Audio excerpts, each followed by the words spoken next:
Hi, Nathan. Hi, Ari. Welcome to the Boat Pod. It's lovely to be here again in Little Venice. I'm looking out the window. So We're just lovely. talking about how this is your second time on the boat. Yeah. And today we're doing my first interview. And thank my you for word. asking for me to do this. Oh, it's such a pleasure. Good. Such a pleasure.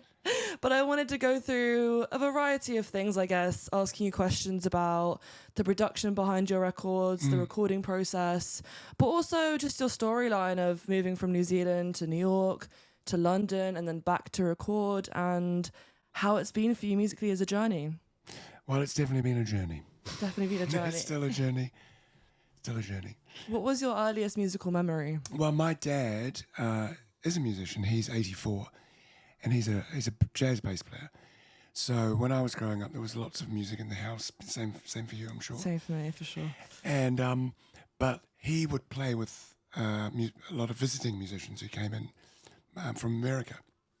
So when I was a kid, he did a tour with Earth Hackney. I remember I met her.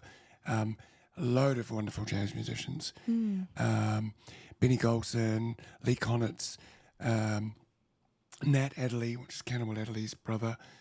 You know, all these wonderful musicians. And I sort of grew up watching all these musicians and was just wanting to do that. And so I started playing flute. When I was 6, my dad taught me a recorder. When I was 4, taught me how to read music.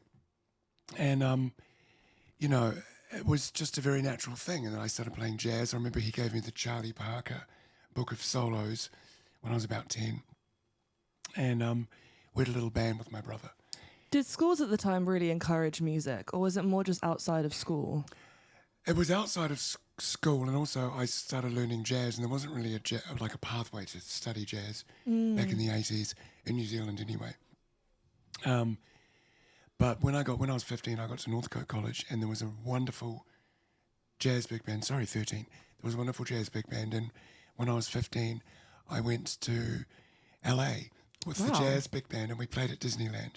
Oh, that's so cute. Yeah, it was really cool. Must have been so different then as well. Yes, yeah, absolutely.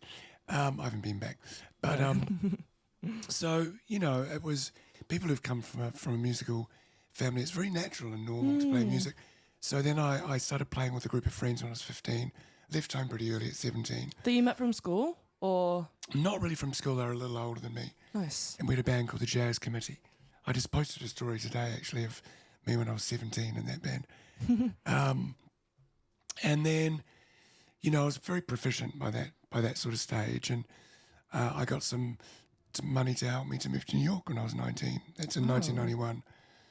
How far do you believe your surroundings really manipulate the music you're creating?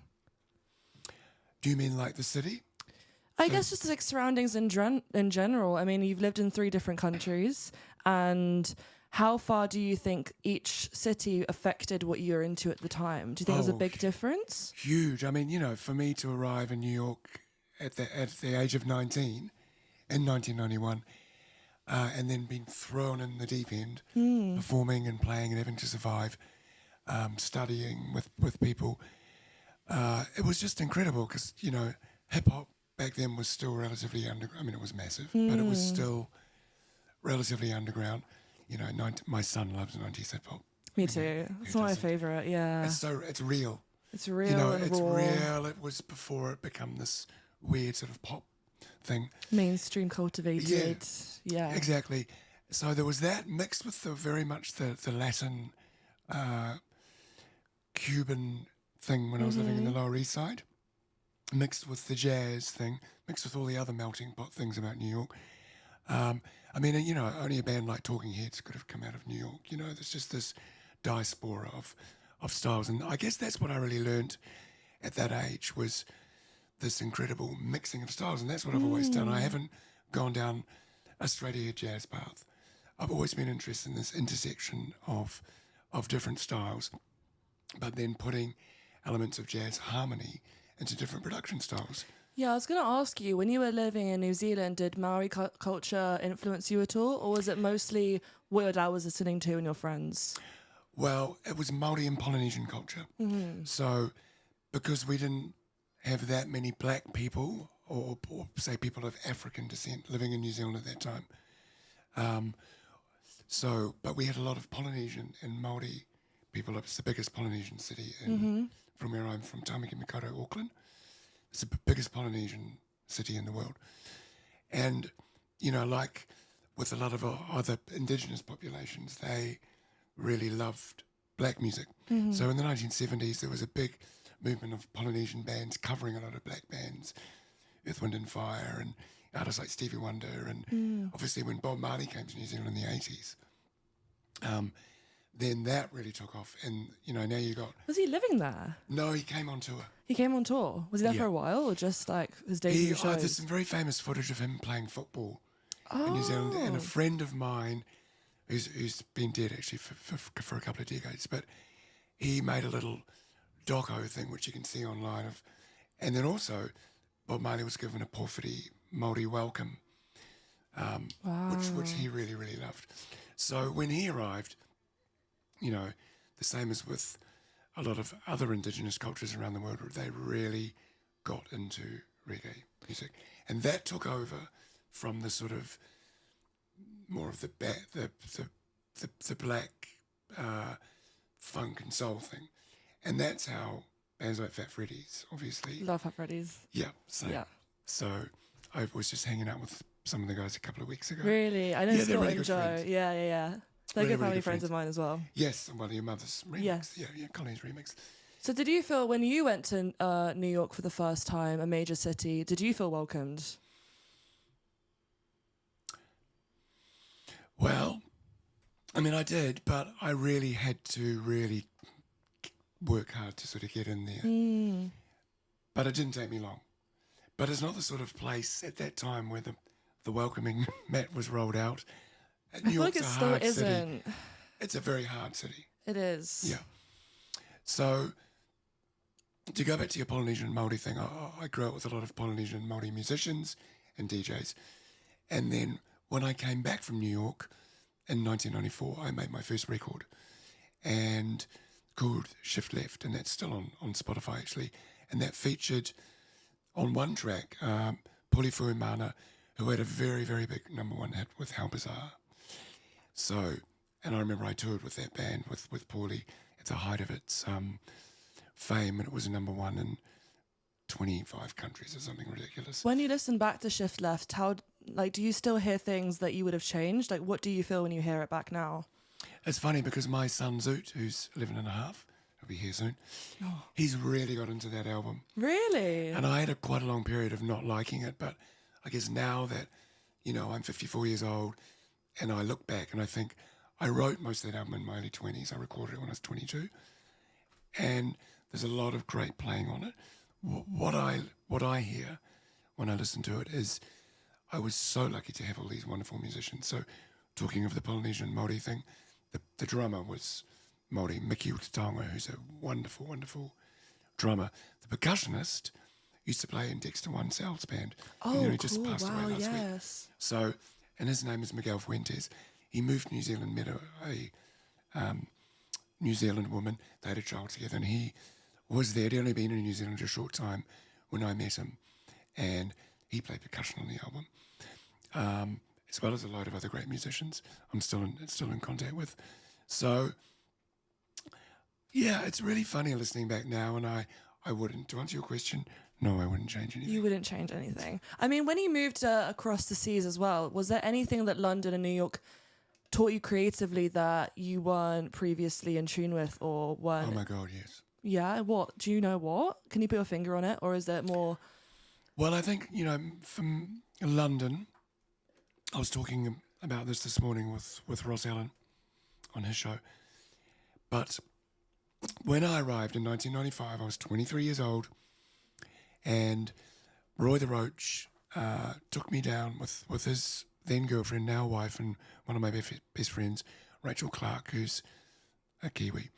They took me down to the Loft in Camden, and it was Paul Trouble Anderson's night, and Paul Trouble Anderson was one of the most incredible British DJs.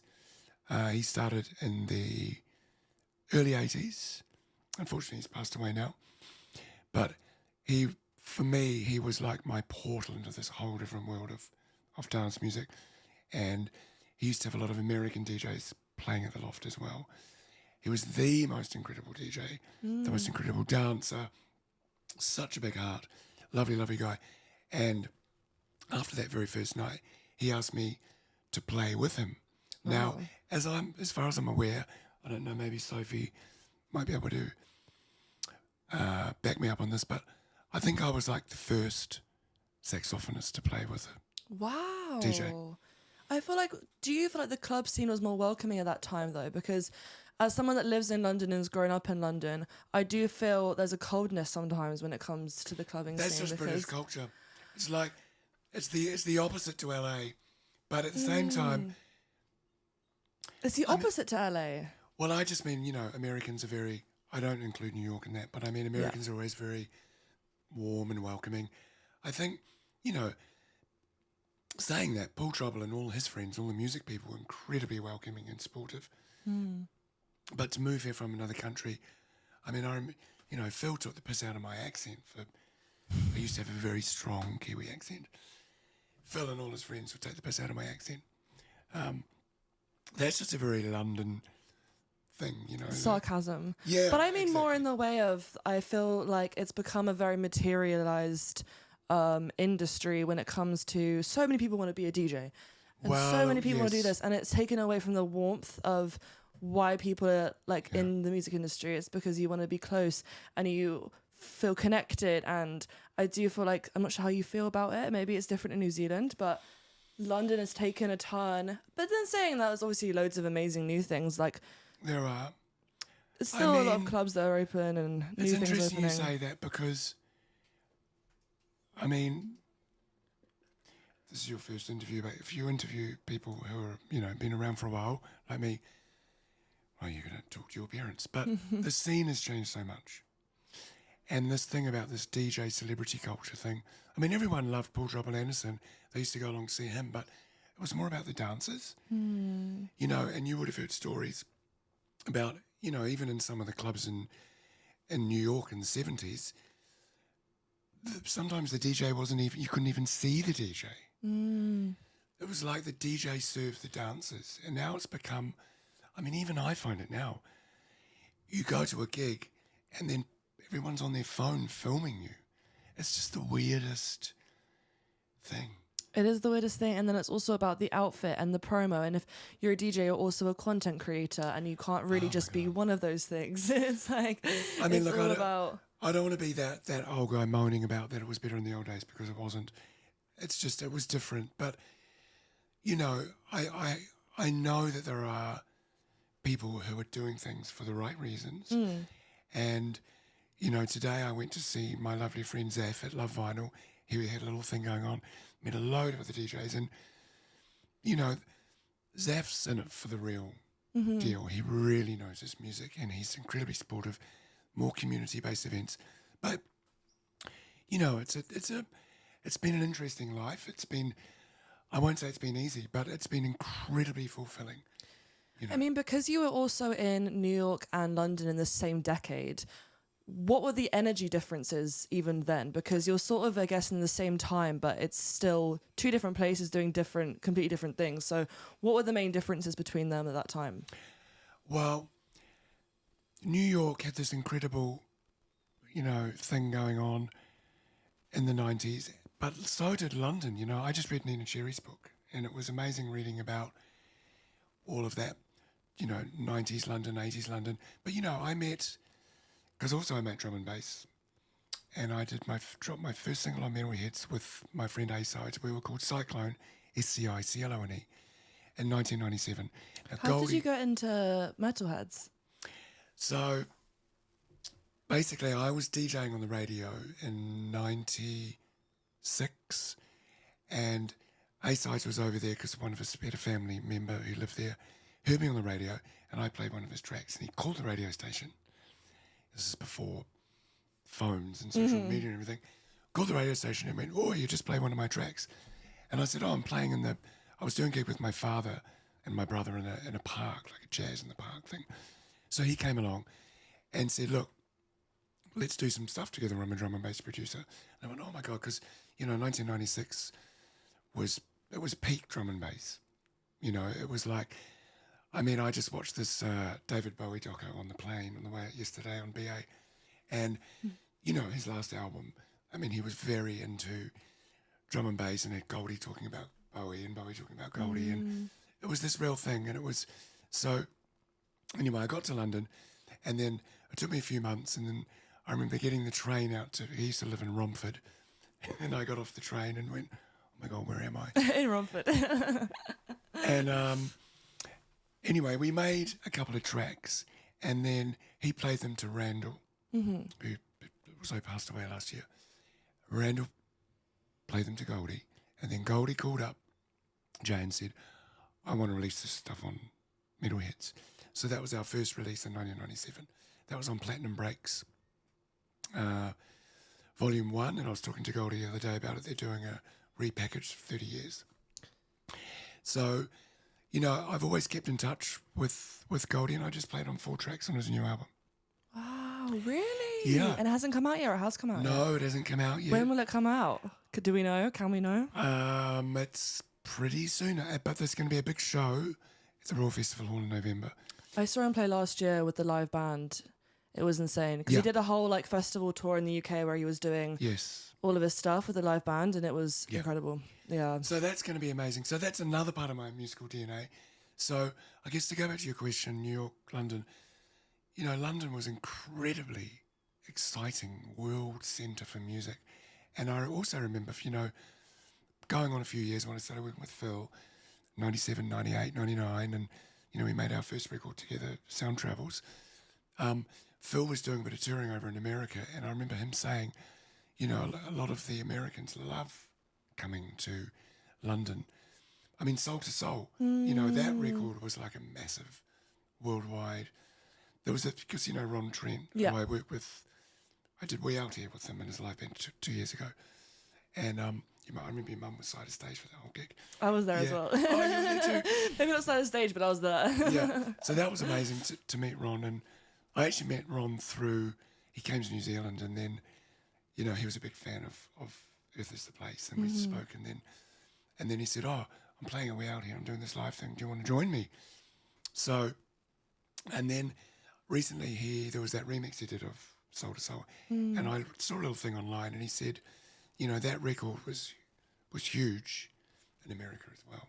So I think at that time, you know, UK was really leading the way musically, not only with drum and bass, but with house music and with broken beat and all of that side of things, you know, because the thing is with, you know, I'm good friends with Mark Mack. He contributed to some stuff on my last album, and then the album before that, he did loads of drums on that. Lovely guy, huge respect for Mark. And out of the drum and bass then, there was this sort of offshoot of broken beat.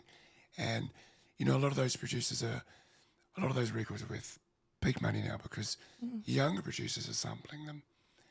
And, you know, it was a really exciting time to be living in London. There was so many record shops and so many labels and so many things and gigs and plastic people. And it's interesting as well because you were in New York with the rise of hip hop, and then in the UK with the rise of dance in terms of jungle and drum and bass and breakbeat, but they would later fuse. So it was kind of interesting that you were there for the phase of them starting, and then so quickly after they fused and they coincide so well together. So that's really interesting. You were in both places at the same time. It's a very rare thing, I feel like, for people to be there for. Yeah, I mean, I guess I don't know, I just was following my heart, and I was very lucky to meet people like Phil and, you know, Jason A-Sides.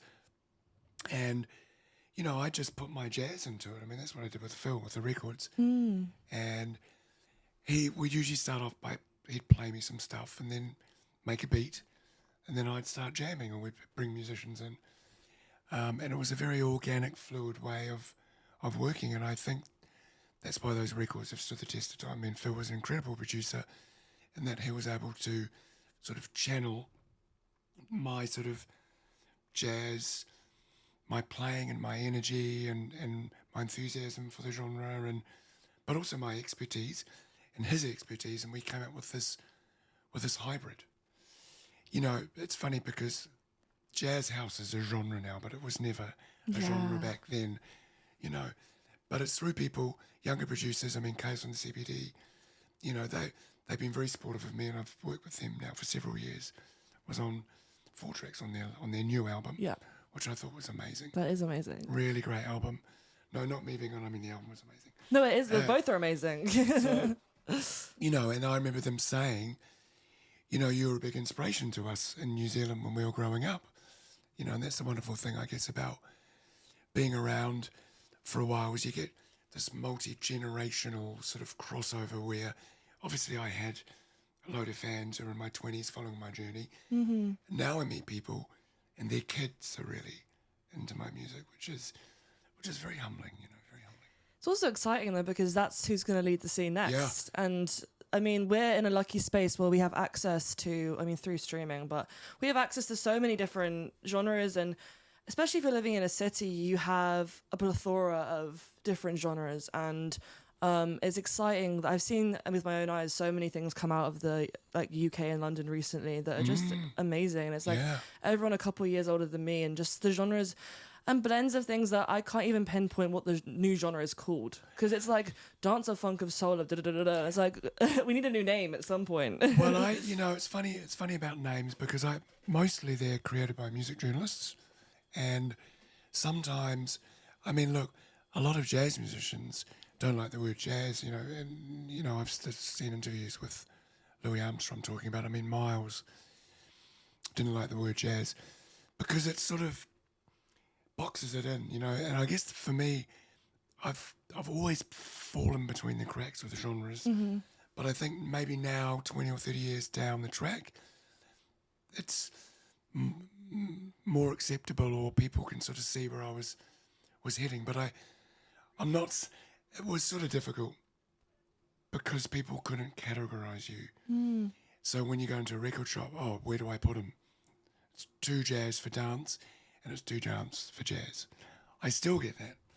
So I guess now people know me for my name. They don't necessarily have to put me into a box. And in my, you know, varied career and many albums I've made and collaborations, I've done everything from straight ahead to classical to Brazilian to dance to drum and bass. But for me, it doesn't really matter about the genre, you know what I mean? Before we go more into the ongoing musical journey, I think we should play one of your earlier tracks. So this is Wonderful Thing. Is there anything you really want to say about it before we play?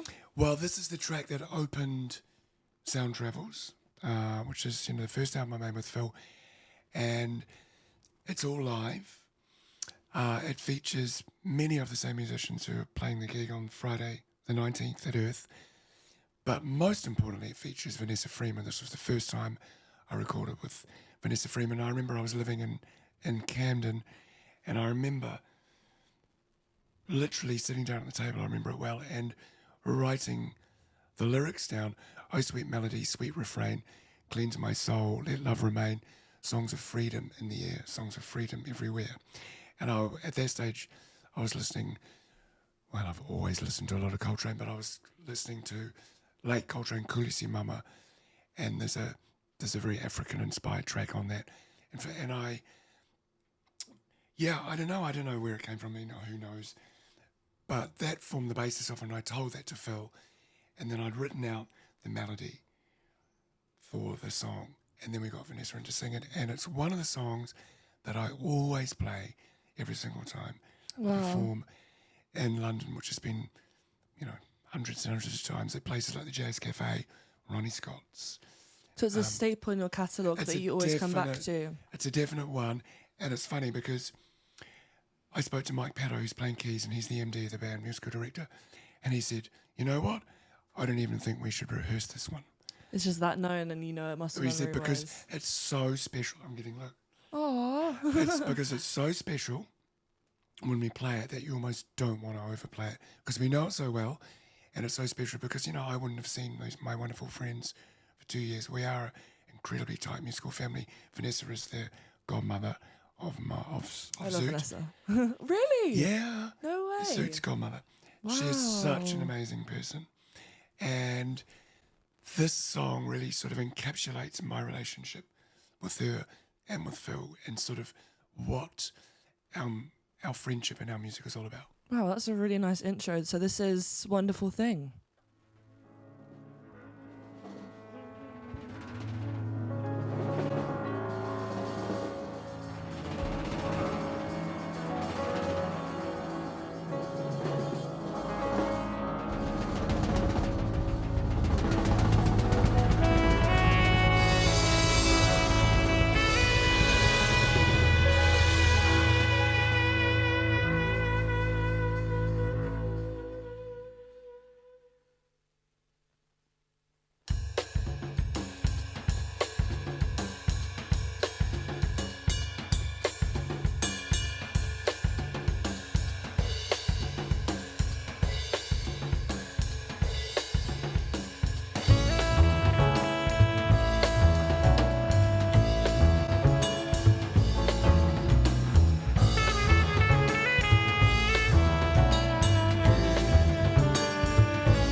Just speaking about how you recorded this when you were 28 and you were recording it just around the corner in Paddington.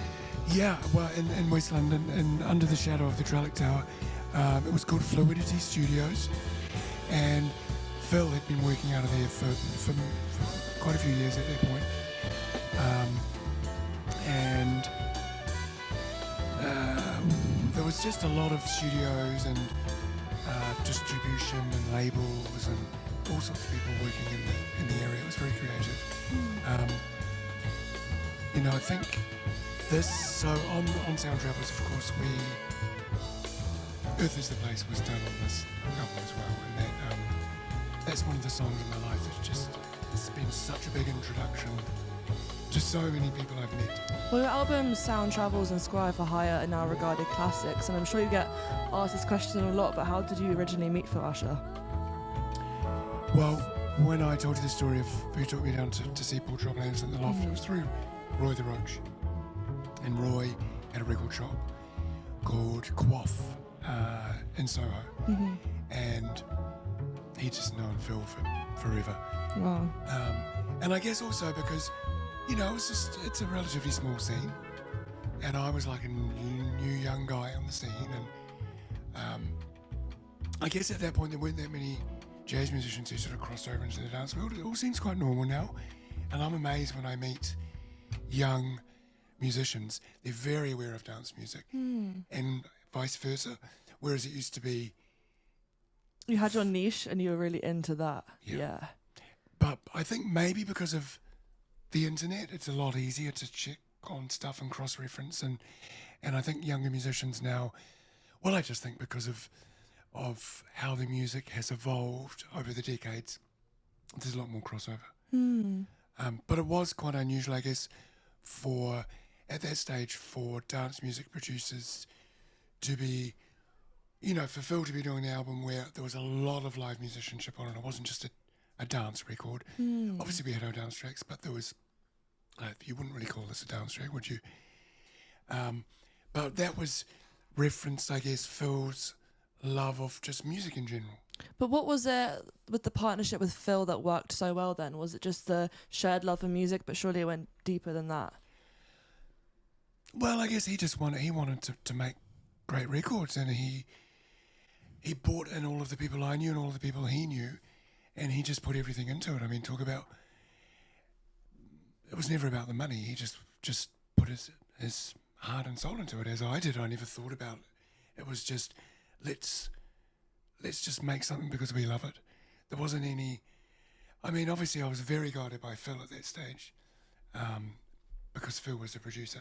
So he would suggest things and play me tracks and say, why don't you try this? I think at that stage I just didn't have the production chops. I just didn't know. He introduced me to a lot of music and a lot of artists, But was he also challenging you in ways that other producers weren't? Absolutely. Phil would say less is more, or don't just fall back on the things you know. Like, he would put me in a situation and sort of make me play differently, you know what I mean? So he would get different performances out of me. Another situation like this, which is, I guess you could say it was like a spiritual jazz track, or that sort of another term, another genre, but he just let me do my thing. There was also a jazz ballad on Sound Travels. He very much stayed out of it. I think the only thing he suggested was putting a record crackle on it, But then in other situations, he would usually put it within a framework and say, this is the vibe, check this track out, try something like this. And then I'd probably play a load of, because I was technically very proficient, and would overplay. And Right. he would say, Would you find it "That's pretentious jazz." in terms of, because I feel like jazz sometimes, It's incredibly pretentious. it can be, not as the musician, but just the way it sounds. I agree. love jazz. I love it when it's more of a fusion though, because that's something for me that is like I can get like turned off by it, because I can't focus on anything. It's too much going on, and it kind of reflects like the mental state you sort of want to not be in when you're listening to music, is to relax sometimes, and then it just can overcomplicate. But that's obviously very subjective. I mean, I think one thing I've realised with people with listening is some people, like, there's a student radio station in New Zealand. They've got a jazz show on Sunday, and they were playing something last Sunday, and I was like, turn it off. And then the guy came on, who I know now, and said, I just love that sort of style of music, and and I was like, I mean, because I don't make music like that. It's so funny, I don't isn't it? play like that. Yeah. Even for the jazz records I've made, sometimes I go there, but I always come back. But that's sort of my sensibility as a person. But other people create this really crazy wall of sound, crazy. Well, it's funny because we're in the jazz kisa the other night in Tokyo with my friend Nick Dwyer. Yeah. And there was this track playing,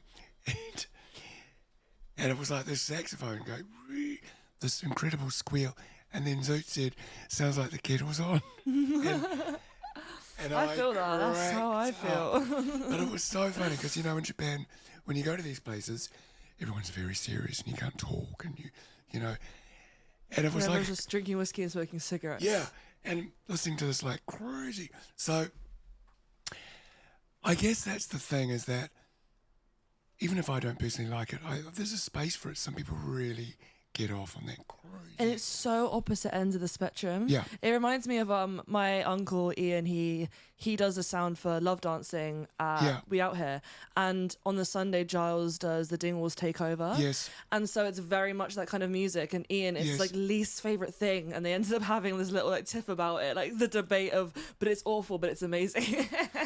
And it's so funny because it's like such two ends of the spectrum, and not much in between unless you're just super versatile and like. I mean, you know, to go back to the thing of the UK, but the UK has always been incredibly supportive. That's what I was talking about with Gary Nurse last time when I was here 2 years ago. But, you know, the jazz dance scene, like to see a room full of people dancing to jazz records is amazing. And also it's kind of one of those genres that does not attract people filming it. I feel like that is when people are at like like a dance gig or like a DJ set with electronic, whatever, there's so many more phones. Yes. And then you have, I feel like it's way less, it's more of like a respect thing maybe too, because usually it's more of an intimate concert, like a jazz concert, that you don't really want to have your phone out. So maybe it's like a learnt behaviour, who knows? But I find that quite interesting. I think, you know, the jazz dance scene here has been very instrumental in reinvigorating a lot of musicians' careers. I mean, that's how I met Marlena Shaw. Mm-hmm. So there was a label here, I can't remember the name of the label, but they did a re-release of Marlena's tracks, and on it, of course, was Woman of the Ghetto and California Soul, her two biggest songs. Chili Funk? No. No. It wasn't Chili Funk. Chili Funk was a label that Sound Travels and Squire for Hire was on. Okay.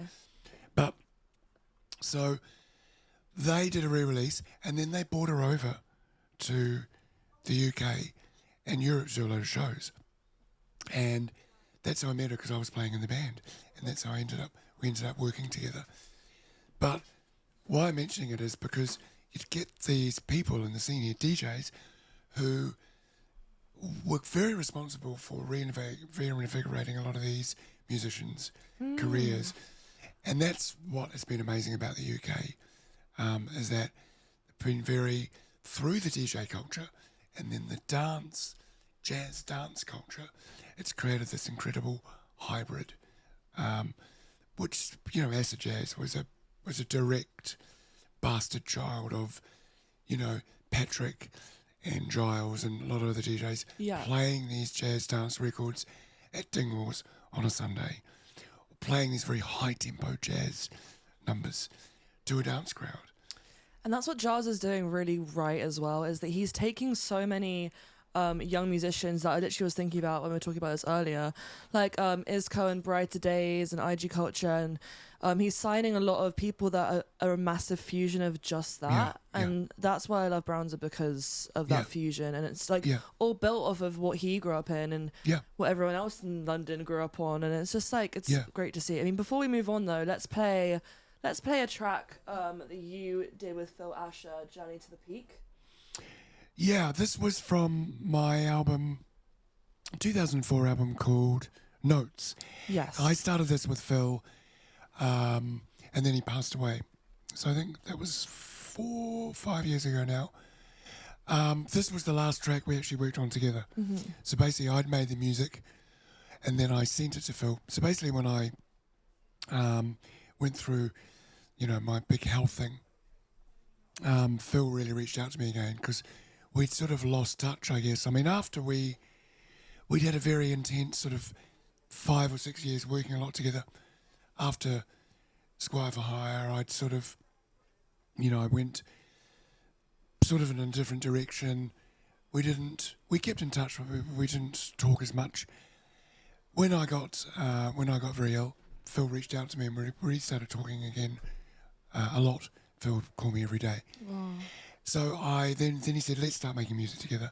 So then I sent him the instrumental of this, didn't have any beats. And then Phil put the beats on. So we sort of co-produced this together. So that's why this track's always special to me, because it's the last thing that me and Phil worked on together. And it's called Journey to the Peak because, you know, of the health thing I went through. It felt just like scaling a mountain every day. Amazing. Great intro again. Okay, so this is Journey to the Peak.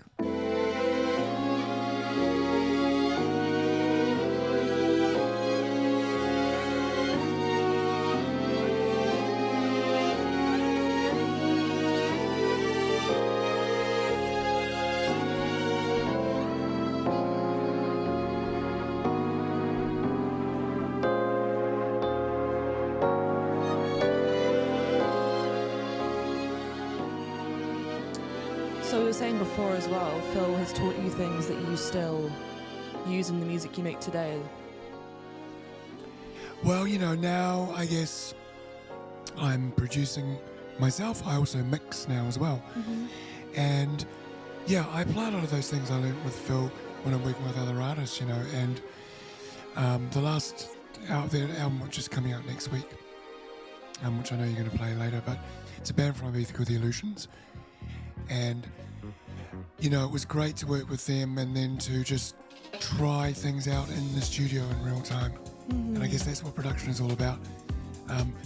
Also, I've been DJing for 30 years now, and I still listen to an incredible amount of music. I listen to a load of music, buy a load of music, am involved in a lot of music.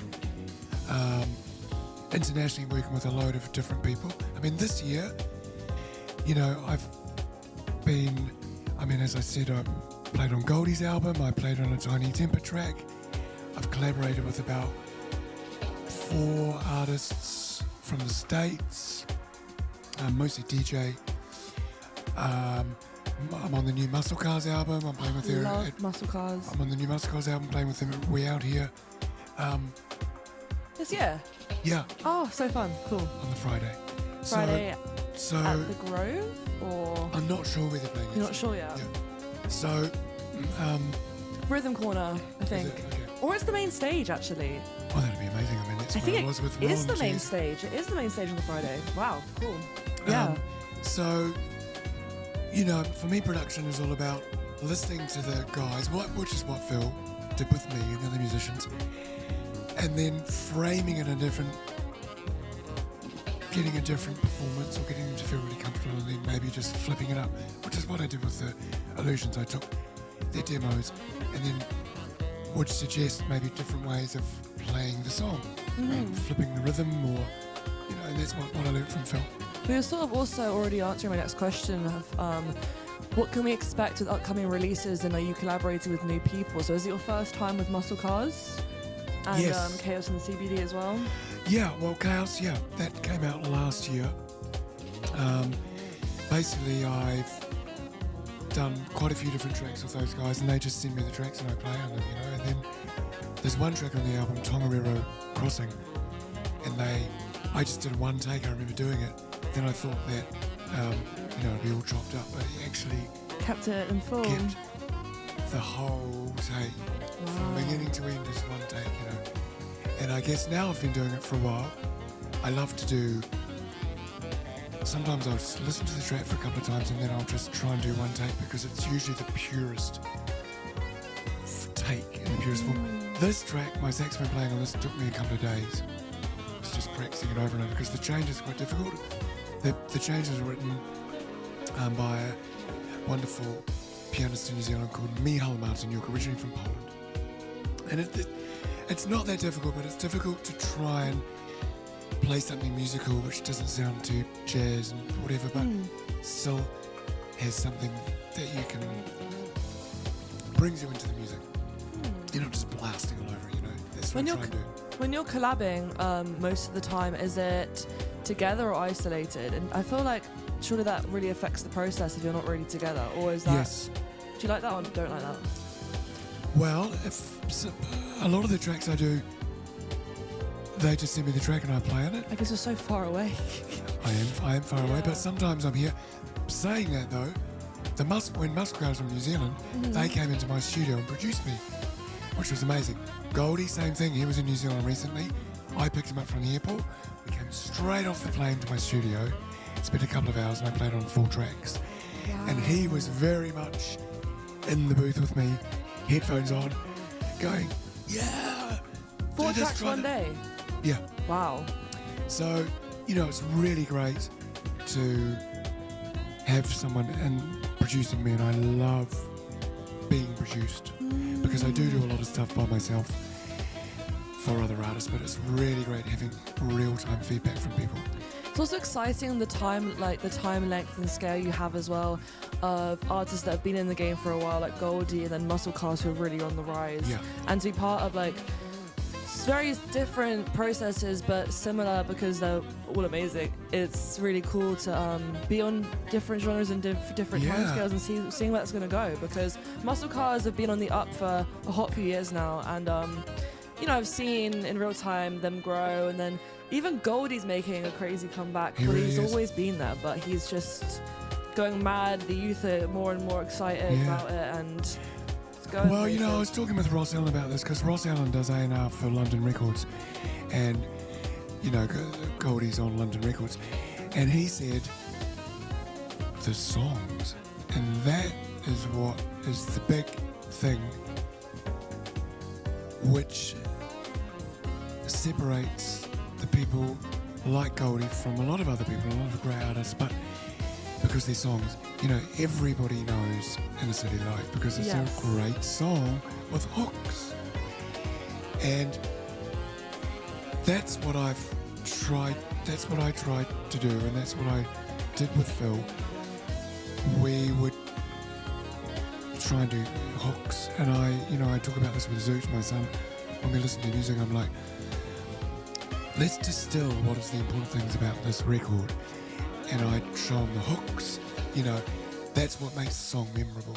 I love that song, and I find it memorable because a lot of genres fail to have that nostalgic ambience that track has. And like when I first heard the song, the reason I loved it the most was because of the intro with those vocals and how they're kind of isolated and like the reverb on them, that so many genres like fail to sort of recreate that same feeling.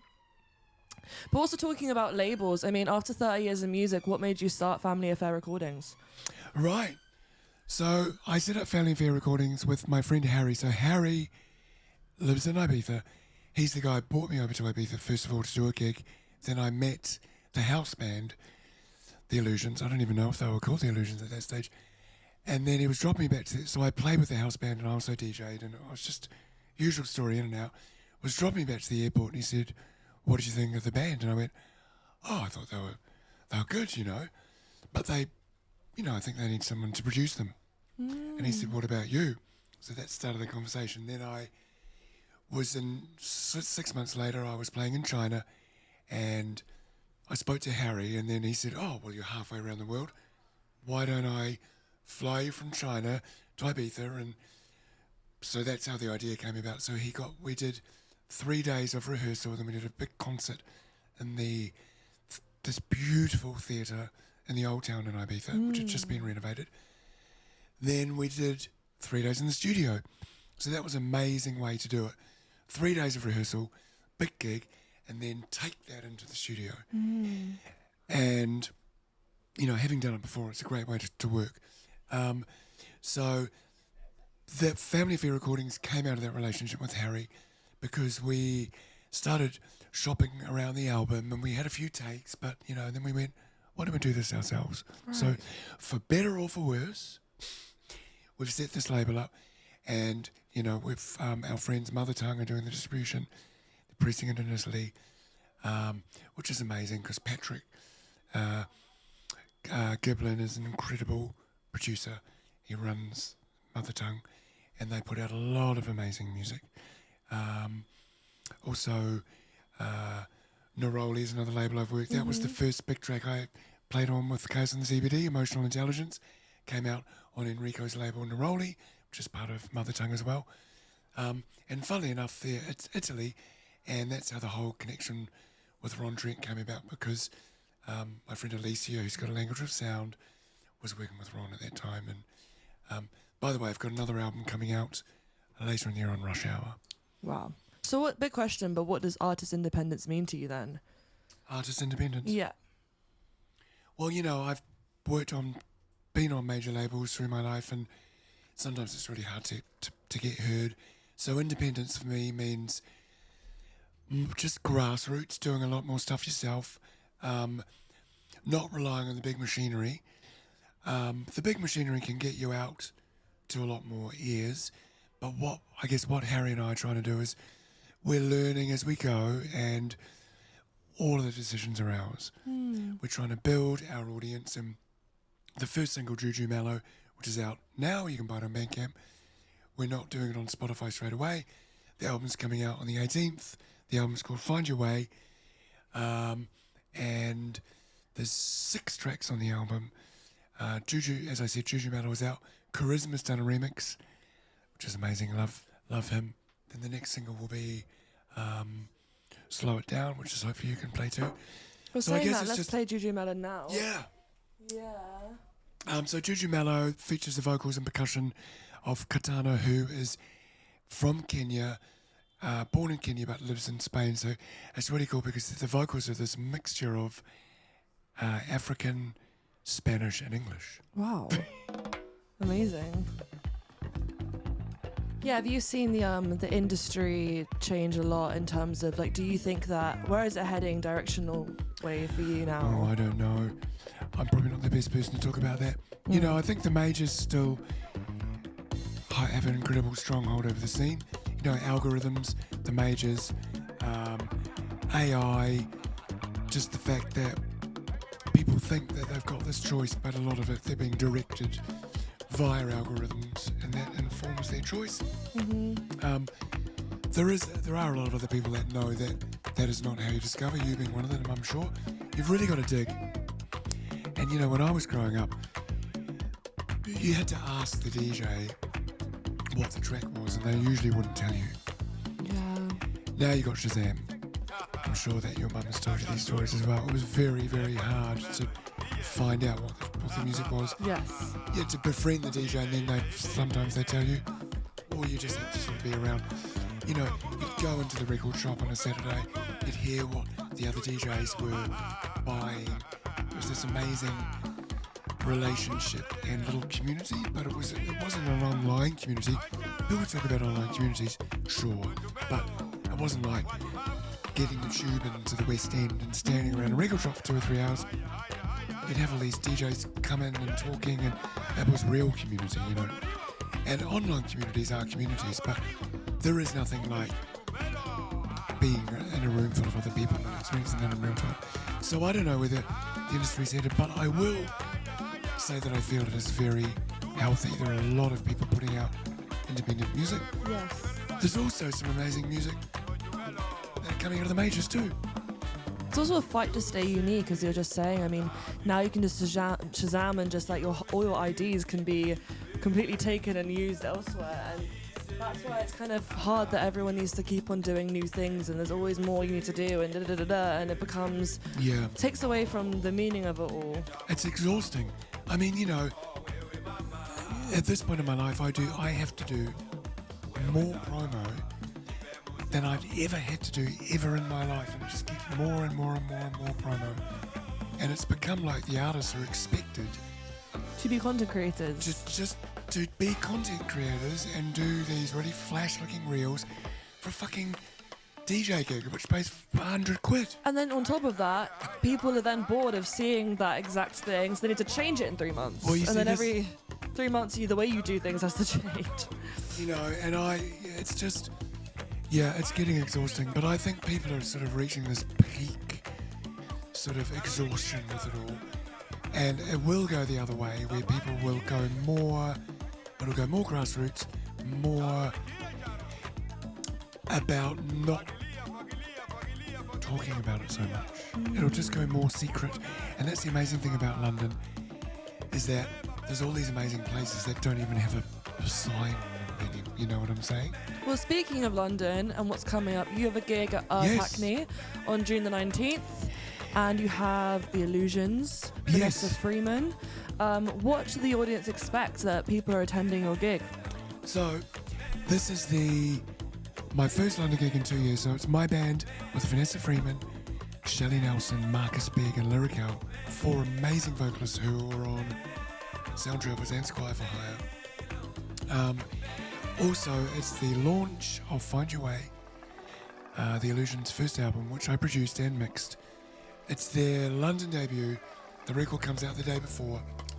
Wow. And it's in Earth Hackney with our friend Giles Smith DJing as well. It's going to be an amazing, amazing night. Amazing. And considering The Illusions are Ibiza-based and rely on Balearic grooves, has that inspired your sound separate to them with what you create together?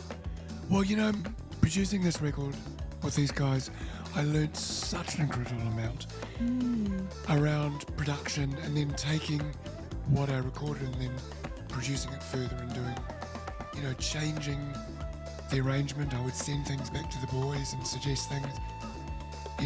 I did a lot of my saxophone after the fact. Some of the tracks are very close to what I recorded, some of them are completely different.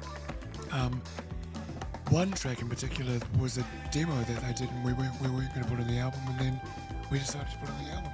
Wow. So, it's been an incredible experience for me. Also, mixing it, because, I've really had to up my game as an audio engineer to learn how to mix.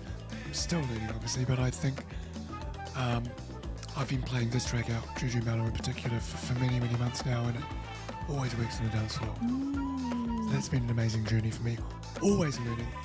That's the thing I learned from Phil, and I saw his enthusiasm for the music. He was never jaded about the music. He was always incredibly passionate. And, and I have learned that, and I myself am incredibly passionate about the gig, about trying to better myself as a musician, always trying to learn. I love playing with young musicians, learning from younger musicians.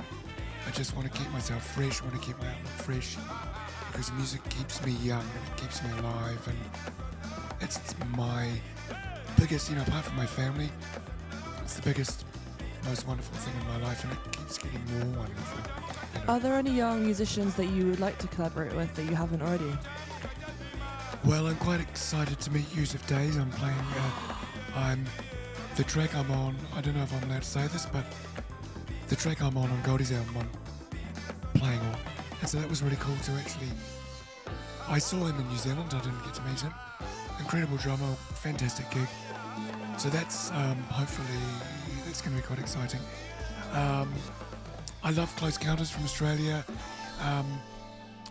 Be great to see them.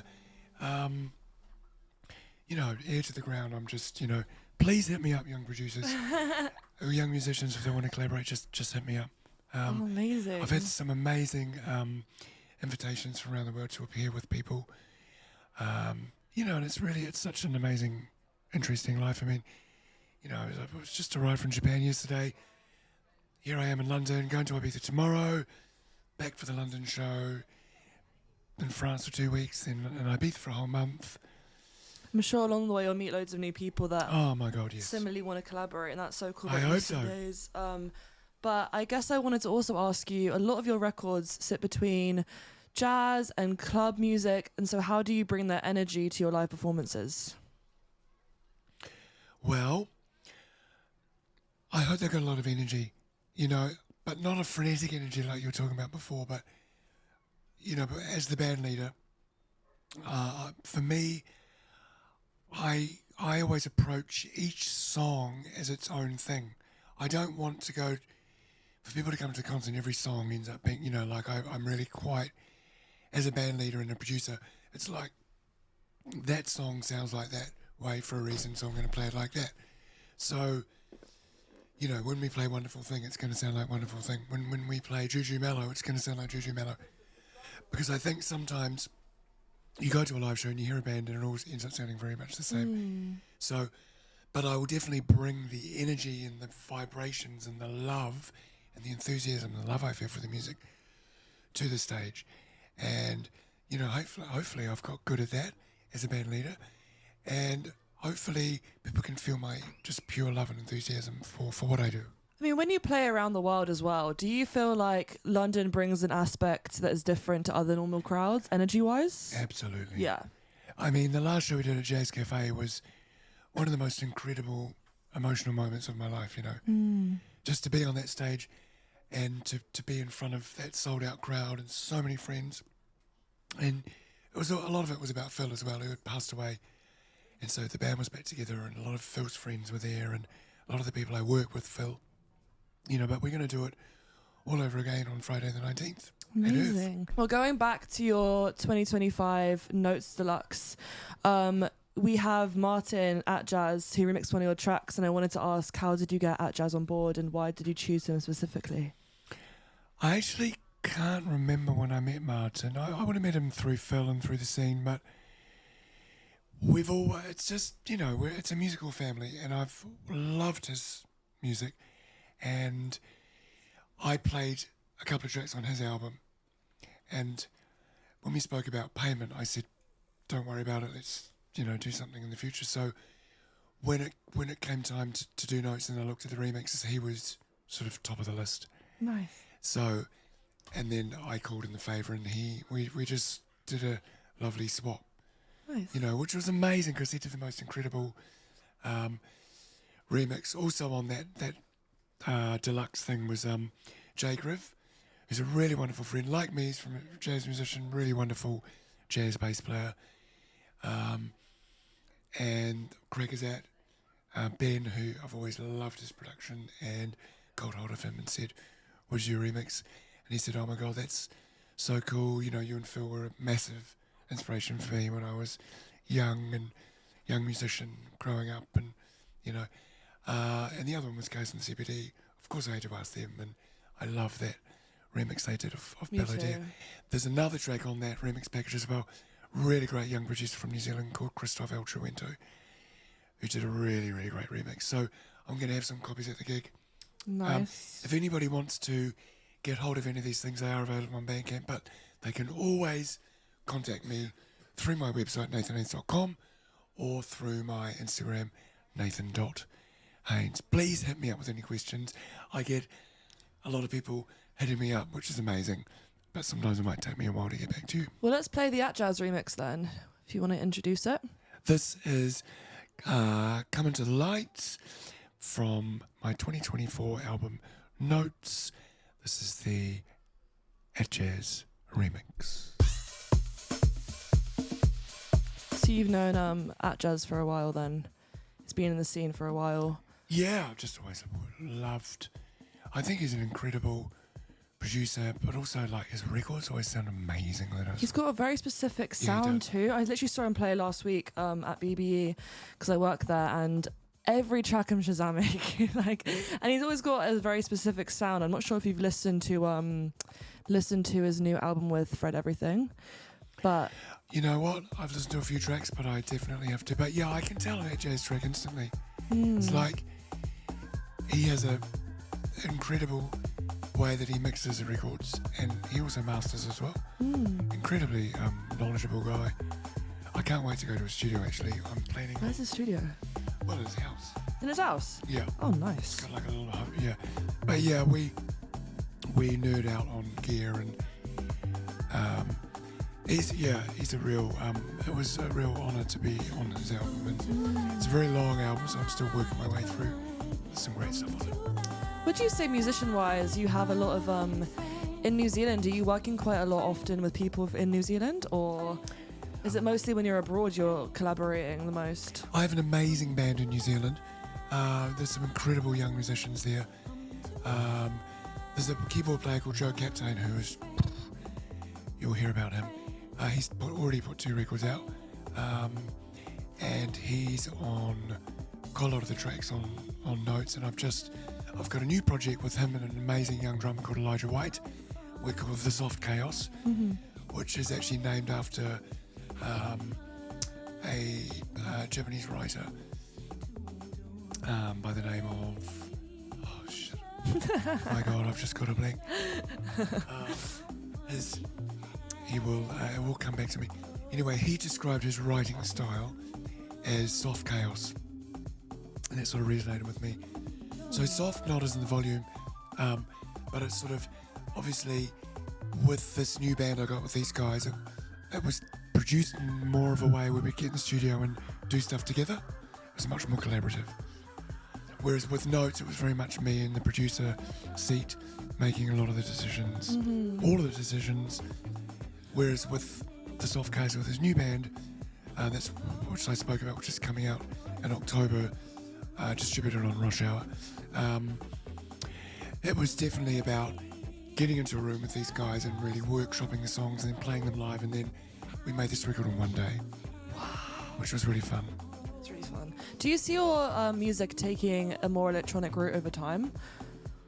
Or do you think you're always going to stick quite closely to your jazz roots? And well, no, I think jazz can be electronic and it can be acoustic. I don't see any barriers to either. For me, like, when I get the idea for a song, there are a number of different ways I can produce it. I go, okay, shall I get in that person to do the beats? Or shall I not have any beats? I mean, the last track on Notes, which is one of my favourites, is a song I'm singing on, which, listening to my voice, you think, how can that be? But I managed to sing a song, and which is the story of my sort of where I'm at now after being through all this health stuff. And that's the album's called Notes and the song's called Notes.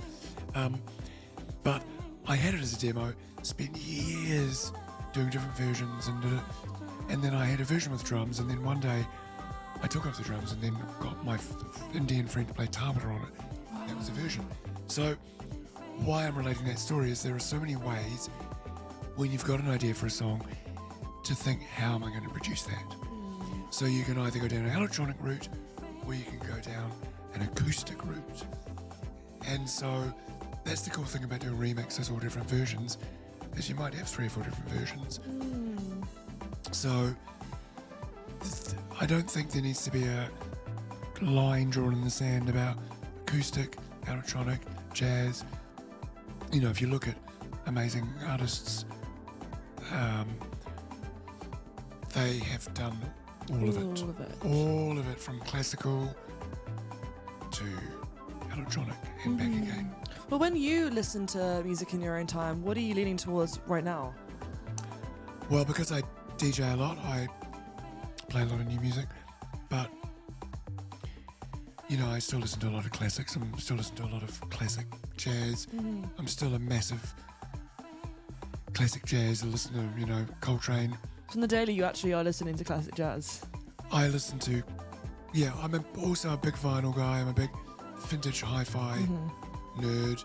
You know, got a valve system and a Garrard 401, and I have those different cartridges. And so you love Japan. Oh my God, that's like my dream. Yes. You know, I spend a lot of time and energy into really investigating that, and also into the recording process. So, you know, that was a rabbit hole which I'm still going down, is learning about 30th Street, which is the Columbia Studios, you know, where Kind of Blue was made, and then learning about Rudy Van Gelder's recording techniques and all the different recording techniques of all of the great records and all the gear, and, you know, it's all part of it. For me, it's all part of its production and just this great journey of just learning about the music and then actually doing it, producing. I mean, really are in an exciting time where people are there's just so much more to learn and so much more to do, and the fusions we were talking about earlier, genre-wise, it's super exciting. I mean, we're nearly, I think, at the end. Is there anything else you'd want to talk about, or maybe one more song we can go through, or... I think we should just finish off with Slow It Down. Slow It Down. Which is one of my favourite tracks off the Illusions album. When I heard this in the studio when we were doing it, I knew it was going to be special. I suggested a few things with switching the beat up and the bass line, and, you know, it just turned out amazing. And but, you know, I just want to acknowledge Sophie and you and your time, and I really appreciate your time, and Sophie at the BoAt, and just because this is what it's about. It's about community, and it's about the love of music, and about sharing this great love, you know, and you've had that from your life. I've been so privileged to have grown up in a household that is always playing music no matter what it is, and all my memories are music related. So whether it's being in the car or being inside, even now, like, there's never a moment where music isn't playing in my house, and if there isn't a moment, it's uncomfortable and it's weird because that's all I'm used to. And so, I mean, my mum, she's consistently putting sets together, and just always so much going on in that one room downstairs, and because it's an old house, you can hear everything. So literally I'm so surrounded by it, and thank you so much for having me do my first interview with you. It was so great. It was amazing. I hope that it was good. Yeah, I enjoyed it. Just a conversation. Yeah. And I hope that everyone listening to learnt some new things. And I mean, hopefully this comes out before your gig on the June the 19th. Yes, well, the Illusions album's dropping on the 18th. The 18th. Juju Mellow is available as a single, Bandcamp. So, yeah, just Google The Illusions and the Bandcamp will come up. And then, if not, we'll see you at Earth Hackney. Doors are at 7, Joel Smith's on, Illusions are on at 8. My band is on with, as I said, Vanessa Freeman, Marcus Beck, Shelley Nelson, and Lyrical are the 4 incredible London-based vocalists. So we're going to be playing a whole lot of classics, including Earth is the Place. And we'll see you there. Thank you so much. Thank you so much. It sounds super exciting. Thank you, Sophie, again for having us, like always.